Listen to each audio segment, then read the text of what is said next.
Disney's Polynesian Village Resort, one of Disney World's original hotels, incredible dining, spectacular views, and a large price tag. Today we're debating, is it worth it? Hey everybody, it's Chris for All Ears TV and allears.net. We're working our way through Disney World's hotels to find out which hotels are perfect for you. Today we're talking about Disney's Polynesian Village Resort with info gathered from readers and reviewers at allears.net, along with some expertise from our cast. I honeymooned at the Polynesian, so I am a little bit biased. However, I think that the theming, the restaurants, just the resort as a whole would make the Polynesian an easy top pick for me of all the monorail resorts. I just don't even think that there's a competition. Disney's Polynesian Village Resort opened on October 1st, 1971, the same day that Magic Kingdom opened for the first time. This hotel has a South Pacific island theme, and it sits on the shores of the Seven Seas Lagoon with a seriously good view of Magic Kingdom. And it's a monorail resort, which means it connects to Magic Kingdom and Epcot by extension. Recent room renovations have integrated a Moana theme into the decor, but not everyone is a fan. I think the dining is amazing. The resort is one of my favorite places to hop to, but I don't know that the Moana rooms are worth the price, and that price is pricey. It's pricing. It's high. So I think that's why I definitely wouldn't probably stay there, but I love the resort as a whole. Just don't know that it's necessarily worth that Disney price, we will say. The Polynesian Resort is beautiful. I mean, most of the Disney resorts are beautiful, but the Polynesian has a different kind of atmosphere. You kind of get that when you think about a vacation, it's a tropical oasis kind of situation. And that's how I feel when I'm at the Poly. The way that it's designed with all of the different log houses and then the center lobby, it's stunning. Even before you walk in, when you're walking up to the lobby, there are beautiful trees and they have the water flowing, so you already get that kind of like spa vibe. I feel like I'm doing this a lot. Apparently this means being relaxed and chill. I know they recently updated the rooms at the Polynesian with Moana. Personally, I wouldn't pay the price for those specific rooms. I don't think it really fits the deluxe resort level. The Polynesian is organized into 11 different buildings called longhouses, and you might be surprised to learn that this pricey hotel has a separate and unconnected lobby, meaning you have to walk outside to get to your room, which is not the best scenario on a stormy Florida day. A brand new DVC building is currently in the process of construction, but on average right now, you're looking at spending around $700 to $1,200 per night for a standard room. That's a standard room, so we haven't even come close to the price of a room with a view of the theme park. What? Okay, all right, because I'm local. I don't often stay at resorts as much as I'd like to, but I did not. $700 for a standard room seems crazy. Whether it's a high-end resort or not. I mean, especially for a view of the parking lot. I love the Polynesian. I mean, for $700, I'm gonna need some amenities. I'm gonna need a fire dancer in my room. I'm gonna need 3 hula dancers while I'm eating my ohana eggs or whatever, but they just need to be just personal hula dancers. I'm gonna need 2 personal greetings from Moana, okay? First one can just be a voicemail. That's fine. Just checking in, because who doesn't want to get checked in by Moana? And then a lullaby from also Moana herself. For $700 and a view of the parking lot, I'm gonna need all these other amenities, because that just doesn't make sense. Now I will say, paying to stay at the Polynesian, it's a deluxe resort, it's on the monorail loop, so you're gonna be paying that premium price. And you know, sometimes even though you're paying that premium price, you still have to walk outside from the lobby to get to your room. And to me, if I'm paying that premium price, I would like to not have to walk outside to get to my room. Dining options include legendary favorites like Ohana, Kona Cafe, Trader Sam's, and Pineapple Lanai, as well as Barefoot Pool Bar, Captain Cook's, Tambu Lounge, Oasis Bar and Grill, and Kona Island. There's a lot of quality there. Get some nudes at Ohana, grab Tonga Toast from Kona Cafe, get a drink at Trader Sam's, and don't forget to stop by Pineapple Lanai for a Dole Whip. I know that there are a lot of things in Disney World that are a little more divisive, that are super popular, but some people will say, oh, this wasn't worth the hype. Trader Sam's is worth the hype. If you get the chance, it is going to be a bit of a wait to get in because it is so small, but the experience, the drinks, everything are incredible. Ohana noodles, also worth the hype. So there's a lot of dining options at the Polynesian that you might hear about again and again, and the reason for that is it really is that good. I'm a big, big fan. Ohana, Trader Sam's, Pineapple Lanai, Captain Cook's, the Barefoot Pole Bar, I mean, Kona Cafe, there's so many, there's Kona Walk-Up Island. I mean, I'm probably not even naming everything right now because the Poly has so many great options. Tambu Lounge is a really like standout for me right now because I love the Ohana dinner. Ohana is like, I mean, it's fighting for my #1. I love Ohana, but it is pricey, especially if you're not eating every single food option. And the reservations are really hard to get. Ohana is one of Disney World's most popular dining options. So even though it might be one of my favorites there, it can't fit that #1 because I can't always go. But Tambu Lounge has what I love. They have the chicken wings and they have the noodles, which are my 2 favorite things at Ohana. And I can order them. I don't have to pay for the entire prefix meal and I can get what I want.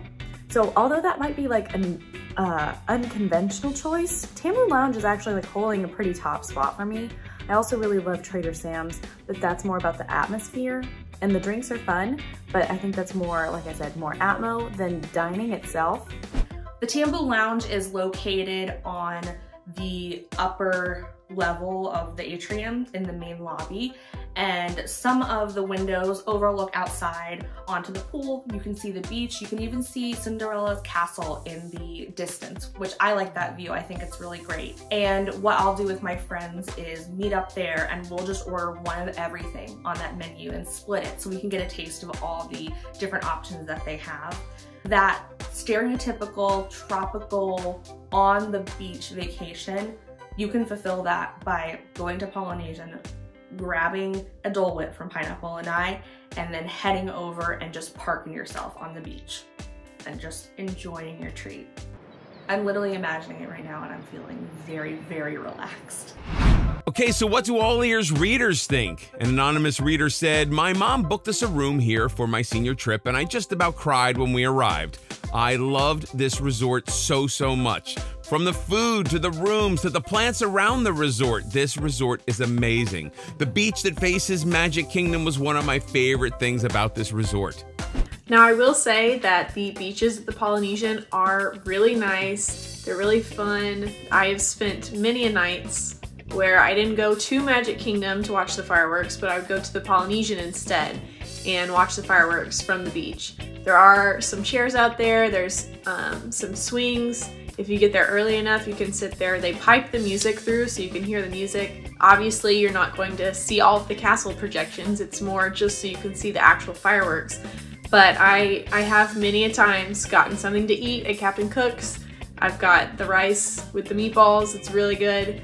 And I'll take my food outside on the beach, have a little picnic, and watch the fireworks. One of the most notable, if not the most notable things about the Polynesian Resort is just the tiki vibes, tropical theming. Everything about the Polynesian theming to me is what makes it such a classic Disney resort. There are plants everywhere. They recently did a re-theme a few years ago, so they unfortunately, for all of us, took away the massive waterfall and replaced him with a cute little tiki man.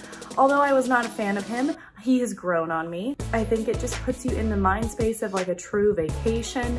You know, you're relaxing on the beach, just tropical. Overall, tropical, floral, and relaxing.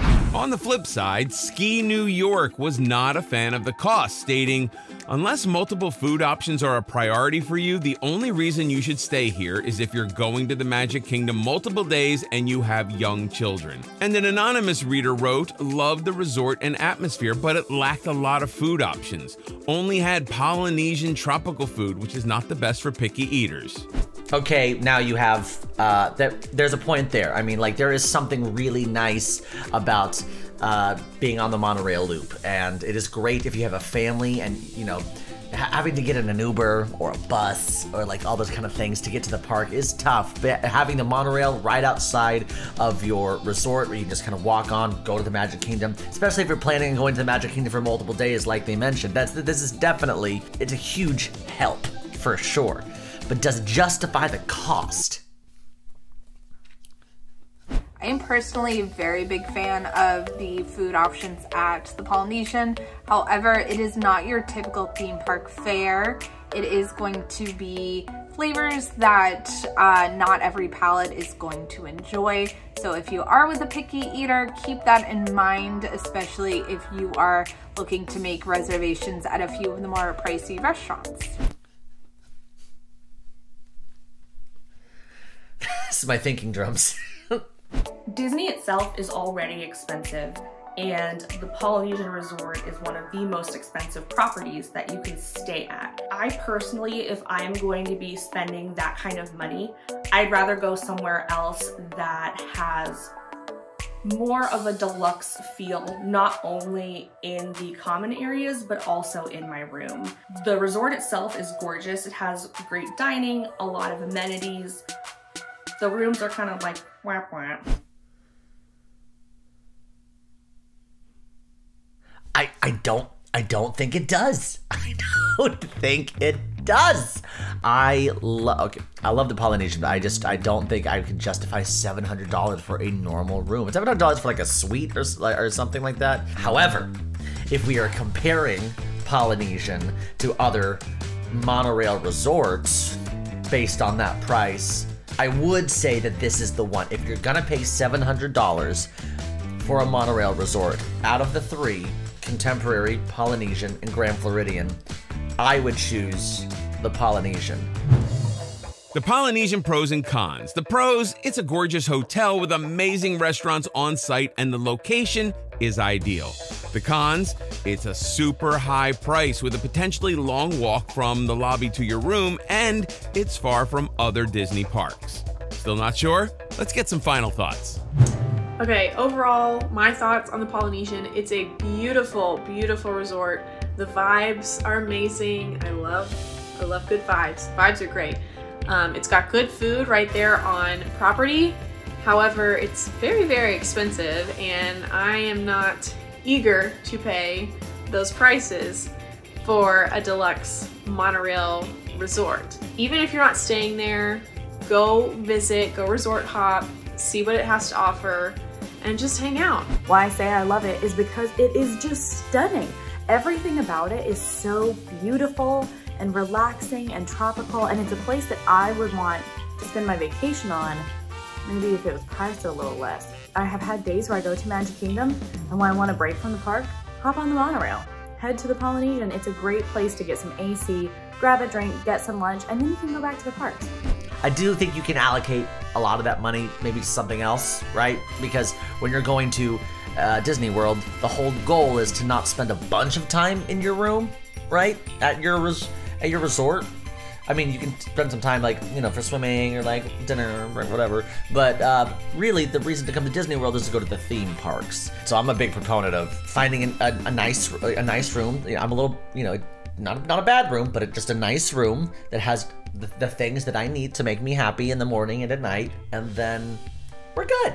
As far as deluxe resorts go, there are other deluxe resorts at Disney that I would rather stay at as opposed to staying at the Polynesian. Would I be devastated if I had to stay there? Absolutely not. It's a great resort. I love the atmosphere and amenities. If I'm forking over that kind of dough, I would rather stay at the Grand Floridian. The Grand Floridian really nails that deluxe resort feeling.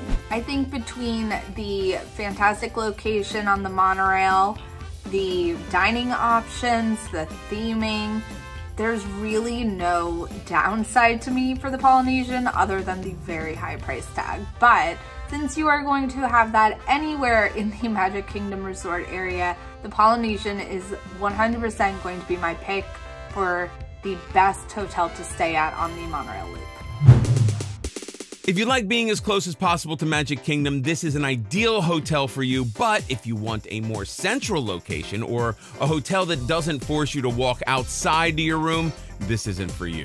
Of course, keep in mind that what's good for one person might not be good for you, but that's why we research and review to help you make the best decision for you. Now, if you want more information, do a search on allears.net for Polynesian Village Resort, and you may be a little blown away by the info you find. For the rest of you, how would you vote? What are your thoughts on this place? Let us know in the comments. This is Chris for allears.net. See you next time.